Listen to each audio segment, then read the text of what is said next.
Atos dos Apóstolos. Capítulo 32. Uma igreja liberal. Em sua primeira carta à Igreja de Corinto, Paulo deu aos crentes instruções referentes a princípios gerais sobre os quais se apoia o sustento da obra de Deus na terra.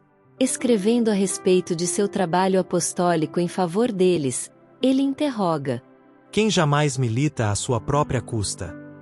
Quem planta uma vinha e não come do seu fruto?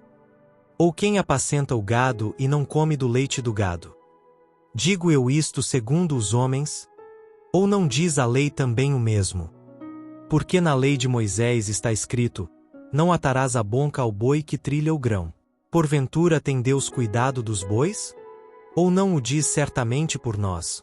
Certamente que por nós está escrito: porque o que lavra deve lavrar com esperança, e o que debulha deve debulhar com esperança de ser participante. Se nós vos semeamos as coisas espirituais, indagou mais o apóstolo, será muito que de vós recolhamos as carnais? Se outros participam deste poder sobre vós, por que não, mais justamente, nós? Mas nós não usamos deste direito, antes suportamos tudo, para não pormos impedimento algum ao Evangelho de Cristo. Não sabeis vós que os que administram o que é sagrado comem do que é do templo? E que os que de contínuo estão junto ao altar participam do altar? Assim ordenou também o Senhor aos que anunciam o Evangelho, que vivam do Evangelho.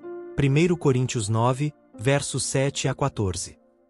O apóstolo aqui se refere ao plano do Senhor para a manutenção dos sacerdotes que ministravam no templo. Os que eram separados para esse sagrado ofício eram mantidos por seus irmãos, aos quais ministravam bênçãos espirituais.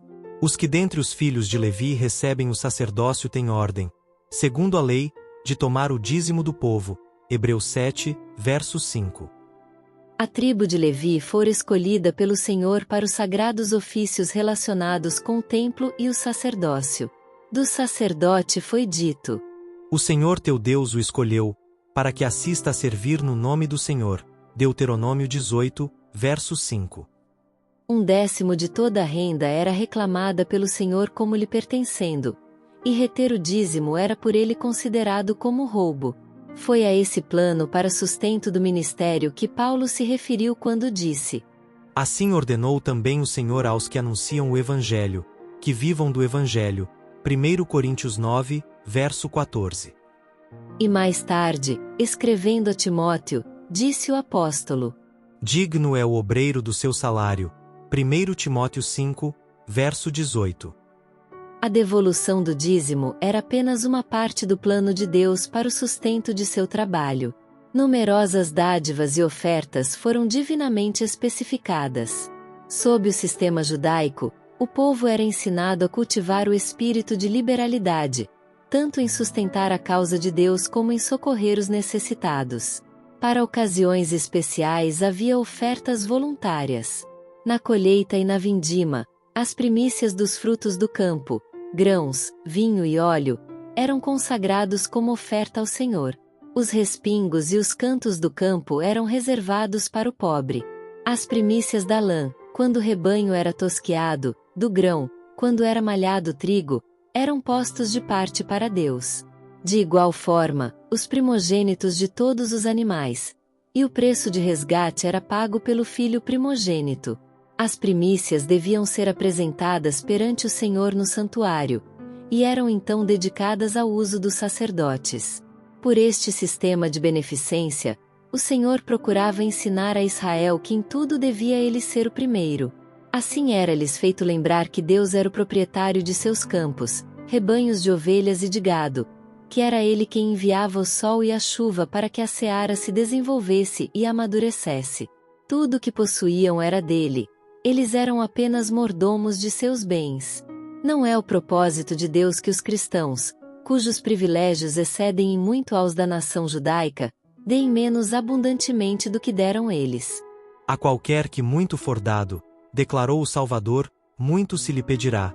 Lucas 12, verso 48. A liberalidade requerida dos hebreus era em grande parte para beneficiar sua própria nação. Hoje em dia a obra de Deus se estende por toda a terra. Cristo tinha colocado nas mãos de seus seguidores os tesouros do Evangelho, e sobre eles colocou a responsabilidade de dar as alegres novas de salvação ao mundo. Nossas obrigações são muito maiores, seguramente, do que o foram as do antigo Israel. À medida que a obra de Deus se amplia, pedidos de auxílio aparecerão mais e mais frequentemente. Para que esses pedidos possam ser atendidos, devem os cristãos acatar a ordem. Trazei todos os dízimos à casa do tesouro, para que haja mantimento na minha casa. Malaquias 3, verso 10. Se os professos cristãos levassem fielmente a Deus os seus dízimos e ofertas, o divino tesouro estaria repleto. Não haveria então ocasião para recorrer a quermesses, rifas ou reuniões de divertimento a fim de angariar fundos para a manutenção do Evangelho. Os homens são tentados a usar seus bens em benefício próprio, na satisfação do apetite, no adorno pessoal ou no embelezamento de seus lares. Para estas coisas muitos membros da Igreja não hesitam em gastar livremente, e até extravagantemente. Mas quando solicitados a dar para o tesouro do Senhor, a fim de que se promova sua obra na terra, titubeiam. Talvez, sentindo que não podem escapar à conjuntura, dão uma importância tão insignificante que não raro gastam com coisas desnecessárias. Não manifestam nenhum amor real pelo serviço de Cristo, nenhum fervente interesse na salvação de almas. Não admira que a vida cristã de tais criaturas seja uma existência atrofiada e enfermiça. Aquele cujo coração se abrasa com o amor de Cristo considerará não apenas um dever, mas um prazer, ajudar no avançamento da mais elevada e santa obra cometida a homens. A obra de apresentar ao mundo as riquezas da bondade, misericórdia e verdade. É o espírito de cobiça que leva os homens a guardar para a satisfação do eu, o que por inteira justiça pertence a Deus, e este espírito é-lhe tão aborrecível agora como quando, por intermédio do seu profeta, severamente repreendeu seu povo, dizendo: Roubará o homem a Deus? Todavia vós me roubais, e dizeis, em que te roubamos? Nos dízimos e nas ofertas alçadas. Com maldição sois amaldiçoados, porque me roubais a mim, vós, toda a nação. Malaquias 3, verso 8, 9. O espírito de liberalidade é o espírito do céu. Este espírito encontra sua mais alta manifestação no sacrifício de Cristo sobre a cruz. Em nosso benefício o Pai deu seu único Filho, e Cristo, tendo renunciado a tudo o que possuía, deu-se a si mesmo, para que o homem pudesse ser salvo. A cruz do Calvário deve ser um apelo à beneficência de cada seguidor de Cristo. O princípio aí ilustrado é dar. Aquele que diz que está nele, também deve andar como ele andou. 1 João 2, verso 6. Por outro lado, o espírito de egoísmo é o espírito de Satanás. O princípio ilustrado na vida dos mundanos é receber. Assim esperam eles conseguir felicidade e conforto. Mas o fruto do que semeiam é miséria e morte. Não antes que Deus cesse de abençoar seus filhos estarão eles livres da obrigação de lhe devolver a porção que ele reclama. Não apenas deverão eles devolver ao Senhor o que lhe pertence, mas também levar ao seu tesouro, como oferta de gratidão, um donativo liberal. Com o coração jubiloso deve dedicar ao Criador as primícias de sua generosidade, suas mais bem escolhidas posses, seu melhor e mais santo serviço. Assim alcançarão ricas bênçãos. Deus mesmo tornará sua alma como um jardim regado, cujas águas não faltem.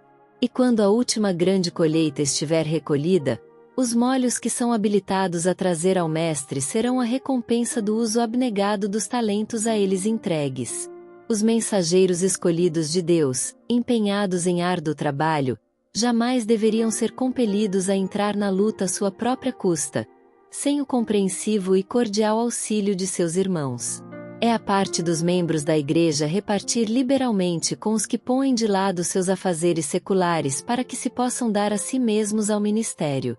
Quando os ministros de Deus são encorajados, sua causa avança grandemente. Quando, porém, por causa do egoísmo dos homens, seu justo sustento é retido, suas mãos se enfraquecem, e muitas vezes sua utilidade é seriamente prejudicada.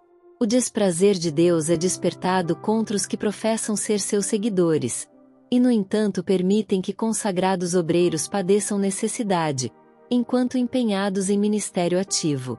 Essas criaturas egoístas serão chamadas a prestar contas, não apenas pelo abuso do dinheiro do seu senhor, mas também pela depressão e angústia que sua conduta fez pesar sobre seus fiéis servos.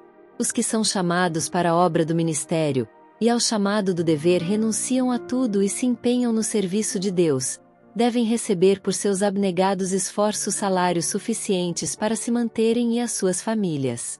Nos diversos departamentos de atividades seculares, mentais e físicas, trabalhadores fiéis podem ganhar bons salários. Não é a obra de disseminar a verdade e de levar almas a Cristo de mais importância que qualquer atividade ordinária. E não são, os que fielmente se empenham nesta obra, com justiça merecedores de ampla remuneração? Por nossa estimativa do valor relativo de trabalho para o bem físico e o espiritual, mostramos nossa apreciação do celestial em contraste com o terreno. A fim de que haja fundos na tesouraria para a manutenção do ministério, e para atender aos pedidos de auxílio para empreendimentos missionários, é necessário que o povo de Deus dê alegre e liberalmente. Solene responsabilidade repousa sobre os pastores, qual seja a dispor perante as igrejas as necessidades da causa de Deus e ensiná-las a ser liberais. Quando isto é negligenciado, e as igrejas deixam de contribuir para as necessidades de outros, não somente a causa do Senhor sofre, mas é retirada a bênção que deveria vir sobre os crentes. Mesmo o mais pobre deve levar a Deus a sua oferta. Devem eles ser repartidores da graça de Cristo, mediante o negarem-se a si mesmos para ajudar aqueles cujas necessidades são mais prementes que a deles próprios. A dádiva do pobre, fruto da abnegação, sobe perante Deus como suave incenso. E cada ato de abnegado sacrifício fortalece o espírito de beneficência no coração do doador, aliando mais intimamente aquele que era rico, e por amor a nós se fez pobre, para que por sua pobreza enriquecêssemos. O ato da viúva que deitou na arca 2 pequenas moedas, tudo quanto possuía, é posto em realce para encorajamento dos que, lutando com a pobreza, ainda desejam com suas dádivas ajudar a causa de Deus. Cristo chamou a atenção dos discípulos para esta mulher, que dera todo o seu sustento, Marcos 12, verso 44. Ele considerou sua dádiva de maior valor que as grandes ofertas daqueles cujos óbolos não representavam abnegação. Deram de sua abundância uma pequena porção. Para dar a sua oferta a viúva se havia privado mesmo dos gêneros de primeira necessidade, confiando em Deus para o suprimento de suas necessidades para o dia de amanhã. A respeito dela, declarou o Salvador: Em verdade vos digo que esta pobre viúva deitou mais do que todos os que deitaram na arca do tesouro. Marcos 12, verso 43. Assim ensinou ele que o valor da oferta é estimado, não pela quantidade, mas pela proporção em que é dada e pelos motivos que animaram o doador. O apóstolo Paulo, em seu ministério entre as igrejas, foi incansável em seus esforços para inspirar no coração dos novos conversos o desejo de fazer grandes coisas pela causa de Deus. Muitas vezes ele os exortava à liberalidade. Falando aos anciãos de Éfeso sobre suas anteriores atividades entre eles, disse: Tenho-vos mostrado em tudo que, trabalhando assim, é necessário auxiliar os enfermos, e recordar as palavras do Senhor Jesus, que disse: Mais bem-aventurada coisa é dar do que receber, Atos 20, verso 35. E digo isto, escreveu ele aos Coríntios, que o que semeia pouco, pouco também ceifará, e o que semeia em abundância também ceifará. Cada um contribua segundo propôs no seu coração, não com tristeza, ou por necessidade, porque Deus ama ao que dá com alegria. 2 Coríntios 9, versos 6 e 7. Quase todos os crentes da Macedônia eram pobres em bens deste mundo, mas seu coração estava transbordando com amor a Deus e sua verdade, e alegremente deram para o sustento do Evangelho. Quando as coletas gerais foram tiradas entre as igrejas gentílicas para socorro aos crentes judeus, a liberalidade dos conversos da Macedônia foi exaltada como um exemplo para as outras igrejas. Escrevendo aos crentes coríntios, o apóstolo chamou-lhes a atenção para a graça de Deus dada às igrejas da Macedônia, como em muita prova de tribulação houve abundância do seu gonzo, e como a sua profunda pobreza abundou em riquezas da sua generosidade. Porque, segundo o seu poder, e ainda acima do seu poder, deram voluntariamente, pedindo-nos com muitos rogos a graça e a comunicação deste serviço, que se fazia para com os santos, segundo Coríntios 8, verso 1 a 4. A voluntariedade em sacrificar da parte dos crentes macedônios era consequência de sua inteira consagração. Movidos pelo Espírito de Deus, se deram primeiramente ao Senhor, segundo Coríntios 8, verso 5. Daí estarem dispostos a dar voluntariamente de seus meios para o sustento do Evangelho. Não era necessário constrangê-los para que dessem. Antes se rejubilavam pelo privilégio de negarem a si mesmos até coisas necessárias a fim de suprir as necessidades de outros. Quando o apóstolo quis restringi-los, insistiram com ele para que aceitasse suas ofertas. Em sua simplicidade e integridade, e em seu amor pelos irmãos, renunciaram alegremente, e assim abundaram no fruto da beneficência. Quando Paulo enviou Tito a Corinto para fortalecer os crentes ali, instruiu a desenvolver a igreja na graça de dar. E em carta pessoal aos crentes ele acrescentou também seu próprio apelo. Como, porém, em tudo, manifestais superabundância, tanto na fé, apelou ele.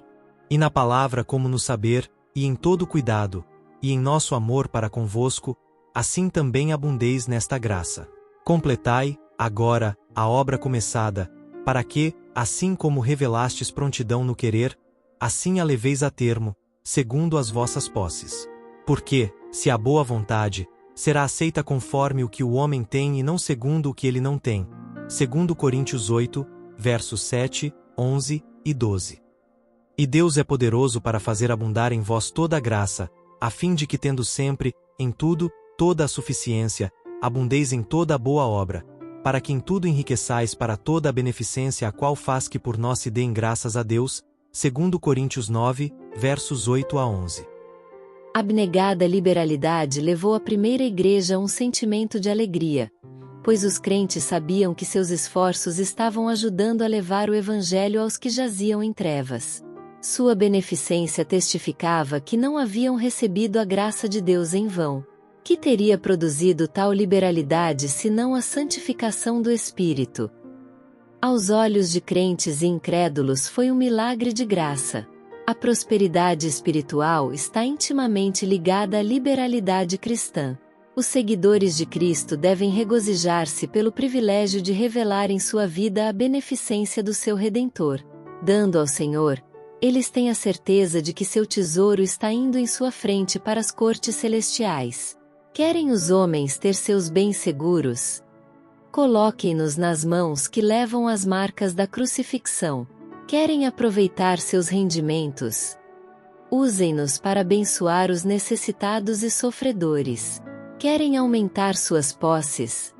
Acatem a injunção divina.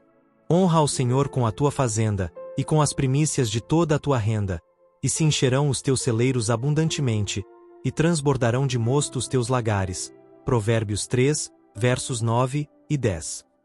Procurem eles reter suas posses com propósitos egoístas, sê-lo-á para sua eterna perda. Deem, porém, seu tesouro a Deus, e desse momento em diante ele levará sua inscrição. Fica selado com a sua imutabilidade. Deus declara: Bem-aventurados vós os que semeais sobre todas as águas. Isaías 32, verso 20. Um contínuo repartir dos dons de Deus onde quer que a causa do Senhor ou as necessidades da humanidade requeiram nosso auxílio, não leva à pobreza. Alguns aqui espalham, e ainda se lhes acrescenta mais, e outros que retêm mais do que é justo, mas é para a sua perda. Provérbios 11, verso 24. O semeador multiplica a semente por deitá-la fora. Assim é com os que são fiéis em distribuir os dons de Deus. Repartindo, aumentam suas bênçãos. Dai, e ser-vos-á dado, prometeu Deus, boa medida, recalcada, sacudida e transbordando, vos deitarão no vosso regaço. Lucas 6, verso 38.